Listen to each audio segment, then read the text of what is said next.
The provided trigger, named Scenario 32, aims to automatically update the text field of dropoff 1__C records with the value of the doctor_name__C field from Inputout__C records when Inputout__C records are modified. In the trigger logic, a SOQL query is used to retrieve dropoff 1__C records, dropoff 1__CD, where the text__C field equals naveen. Then, a loop iterates over the Inputout__C records that triggered the update, trigger.new. For each Inputout__C record, C, it retrieves the value of the doctor_name__C field, c.doctor_name__C, and stores it in the variable name. Next, another loop iterates over the retrieved dropoff 1__C records, dp.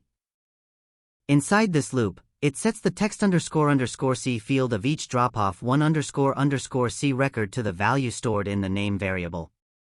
Finally, the updated dropoff 1__C records, D, are updated in the database.